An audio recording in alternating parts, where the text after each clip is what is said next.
Setelah itu Cuyun pergi dan duduk. Ia mengatakan apa yang terjadi hari ini karena kelopak matanya terus berkedip.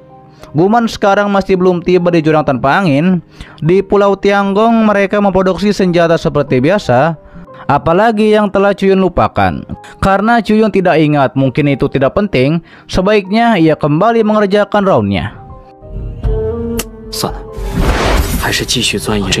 Terlihat para murid dari Akademi Jiao Xiao melihat cicit dari Supreme Emperor Roh Kayu. Pria itu pun sedang menaiki kayu yang bernama Dongfang Xiu. Para murid pun bertanya-tanya mengapa Dongfang kesini. Tidak lama setelah hal itu muncullah kereta terbang yang ternyata yang di dalamnya bernama Nanggong. Dia juga adalah seorang jenius. Dongfang menanyakan bagaimana kabar Nanggong. Nanggong muncul dari jendela kereta kuda. Ia mengatakan mengapa Dongfang begitu sopan, yaitu kepada semua orang. Ditambah lagi mereka sudah lama tidak bertemu. Mari mencari tempat untuk beli minuman. Namun Dongfang bilang akademi memiliki aturan tidak boleh minum arak. Nanggong berkata, memangnya kenapa dengan minum arak? Mungkin sedikit saja tidak masalah. Tapi Dongfang mengatakan, lebih baik lupakan saja. Kemudian tidak lama muncullah cicit dari Supreme Emas Hitam. Ia pun memakai pedangnya untuk terbang yang bernama Si Mengkuan.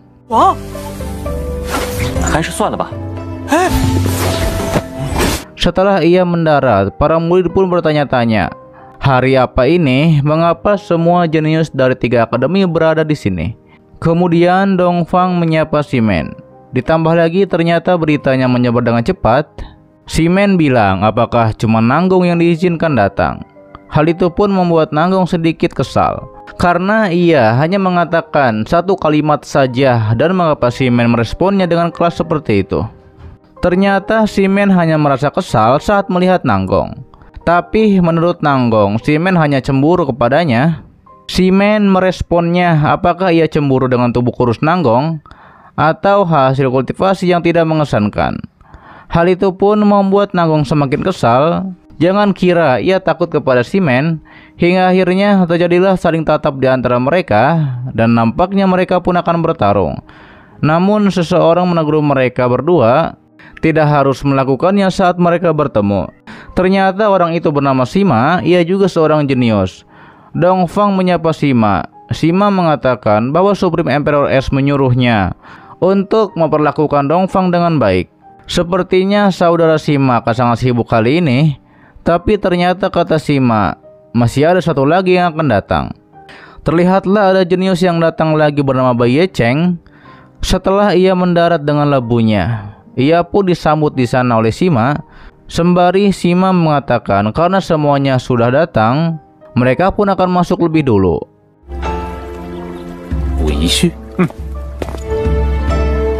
Para murid mengatakan jenius terbaik dari 5 akademi datang kemari.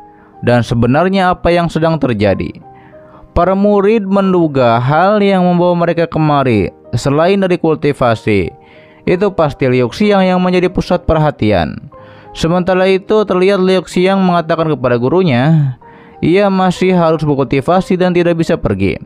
Tapi gurunya bilang selain kehidupan dalam tim Liu Xiang sekarang, sama sekali tidak ada kehidupan lain. Atau jangan-jangan Liu Xiang tidak ingin bertemu dengan jenius muda lainnya.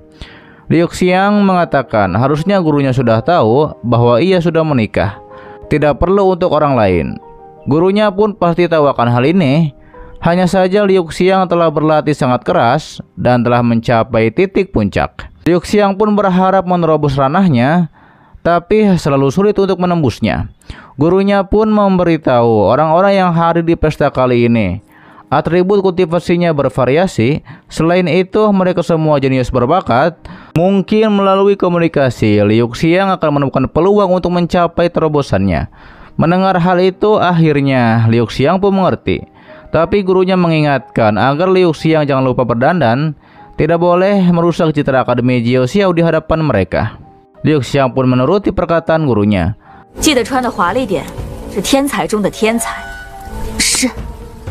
Terlihat guru Liu Xiang pun senang karena ternyata King Mu mempertaruhkan banyak uang.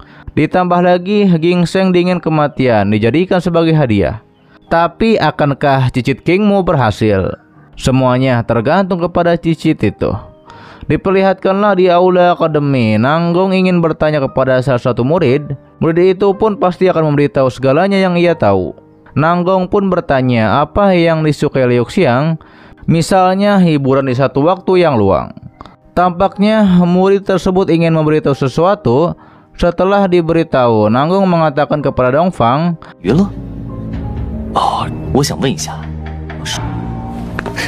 hal ini tentu saja bermanfaat. Tapi Dongfang harus tahu ada harga untuk itu. Lantas Dongfang langsung memberikan uangnya kepada Nanggong dan menyuruh Nanggong untuk memberitahunya. Ternyata tempat yang sering dikunjungi adalah tempat kultivasi. Hal yang paling disukai Liu Xiang adalah kultivasi.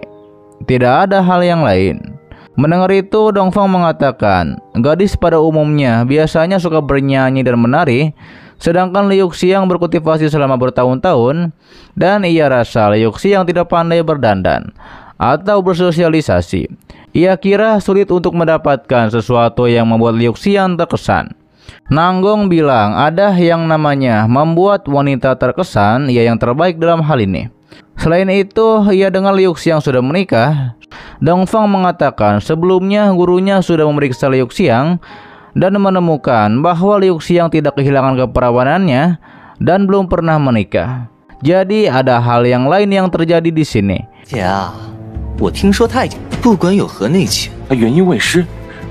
Namun kata Nanggong, apapun yang terjadi, makan malam hari ini ia harus bersiap-siap dengan baik dan mencoba untuk mendapatkan perhatian Liu Xiang. Sementara Simon yang mendengar hal itu, ia pun langsung pergi ke suatu tempat. Ternyata ia langsung berhadapan dengan Yozai. Yozai pun tidak berdaya dihajar oleh Simen. Simen menyuruh Yozai untuk memberitahu Cuyun agar segera keluar.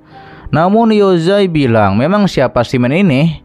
Beraninya memanggil bos mereka dengan nama depannya saja.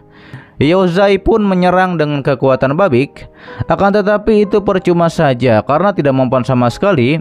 Simen langsung menodong Yozai dengan pedangnya sembari mengatakan, Yozai bukanlah lawannya. Beritahu Cuyun untuk segera keluar. Ada sesuatu yang ingin ditanyakan oleh Simen kepada Cuyun. Yozai menjelaskan bahwa Cuyun sudah berada di luar sejak lama. Selama beberapa bulan, ia juga tidak tahu kemana Cuyun pergi. Kalau begitu, saat Cuyun kembali, katakan pada Cuyun untuk datang kepada Simen. Simen juga memperkenalkan dirinya kepada Yozai.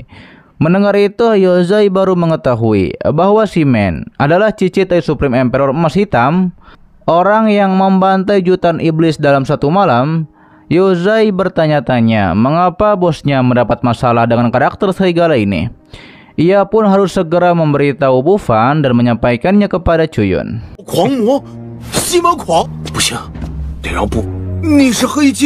Sementara itu, terlihat 5 jenius sedang duduk santuy menunggu kedatangan Liu Xiang. Nanggong bilang, karena tokoh utama belum tiba, kita tidak perlu menyembunyikannya. Dan mari kita lihat apa yang kalian tawarkan kepada Liu Xiang. Simen mengatakan trik apa yang ingin Nanggong mainkan lagi.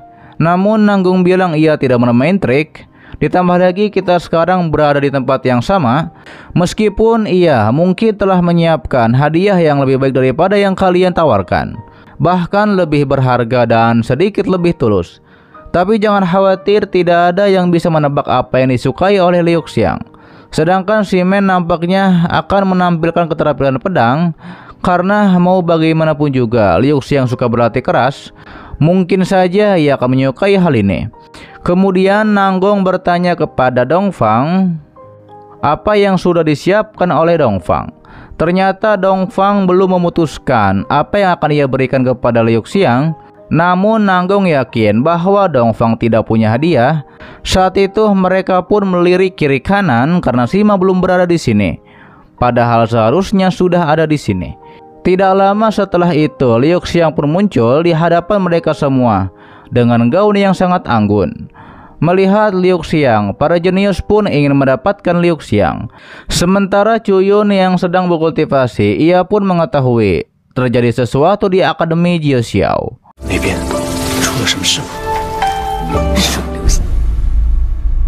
Oke guys, itu adalah dari Donghua yang berjudul Spirit So Right part ke-99-nya di season 4 kali ini.